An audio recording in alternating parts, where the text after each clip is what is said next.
তাহলে যদি সংবিধান আমরা মানি, আবার আপনার ভোট ছাড়া কেউ এমপি হওয়ার সুযোগ নাই।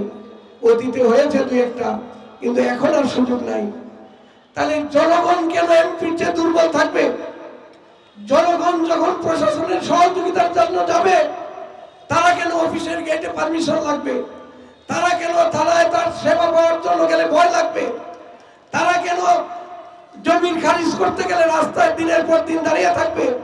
তারা কেন রেজিস্ট্রি অফিসে গেলে 1500 টাকার রেজিস্ট্রি 30,000 টাকা লাগবে? তারা কেন নিরাপদে রাস্তাতে চললে কোন দলীয় সরকারের লোক দেখলে ভীত হয়ে তাদের বুক কেন ছোট হয়ে যাবে?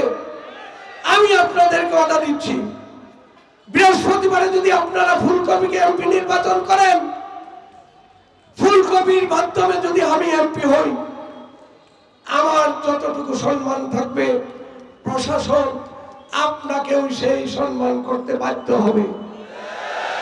আমাকে কেউ সেলিউট দিলে নান্দালের একজন মুচি সহ প্রত্যেকটা মানুষকে সেলিউট দিতে বাধ্য থাকবে। প্রশাসন আমাদের সম্মানের জায়গা। এখানে প্রশাসক যারা আছেন তাদেরকে আমরা সম্মান করব, কিন্তু তারা রাষ্ট্রের কর্মচারী হিসাবে রাষ্ট্রের মালিকদের অবশ্যই সম্মান করতে বাধ্য থাকবে। আমি এমপি হতে আসি নাই, আমার বয়সের শেষ সময় বাংলাদেশের পরিবেশ ছিল না রাজনীতির। আমি 63 বছর বয়সে আপনার পাশে দাঁড়িয়েছি। ইনশাআল্লাহ আমি নান্দালে এমন পরিস্থিতি সৃষ্টি করতে চাই, নান্দালের মানুষকে এমপি সম্পর্কে এমন ধারণা দিতে চাই, আল্লাহ জীবিত রাখার পর যদি আমাকে এমপি বানানো হয়, আমি এমপিত্ব ছাড়ার পরে আরেকজন এমপি সাহেব এমপি হলে হিসাব করতে হবে। আমি আপনাকে এমপি বানাবো 5 বছর, আপনি রাষ্ট্রের ক্ষমতার মালিক থাকবেন।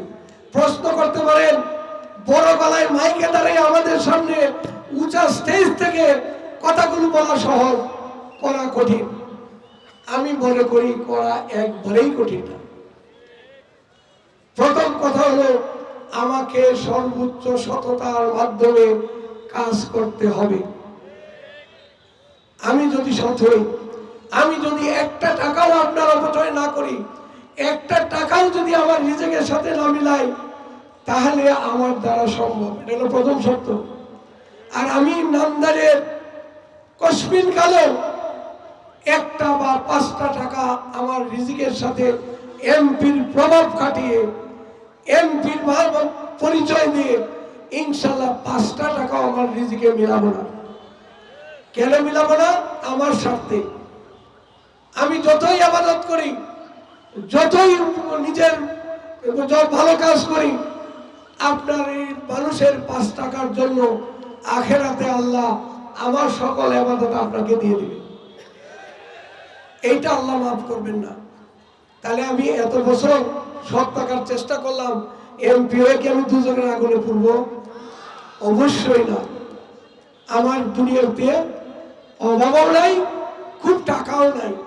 পিছন দিয়ে নাম দিলে কেউ বলতে পারবে না এই লোকটা এই 62 বছরে আমাকে প্রতারিত করেছে, আমার আমানত নষ্ট করেছে, আমাকে পরামর্শ দিয়ে বিপদে ফেলেছে। সুতরাং আমি নতুন করে আপনার হক নষ্ট করে আমি দুজনকে যেতে চাই না। আমি দুজন সম্পর্কে অনেক পড়ালেখা করেছি। এই বিমর্ষ কঠিন আগুনে পোড়ার জন্য আমি এখানে আসি নাই। আমি এসেছি দায়িত্ব পালনের মাধ্যমে সর্বোচ্চ বেস্ট মাকান আমি যখন পাই আল্লাহর কাছে, সেইটা পাওয়ার জন্য।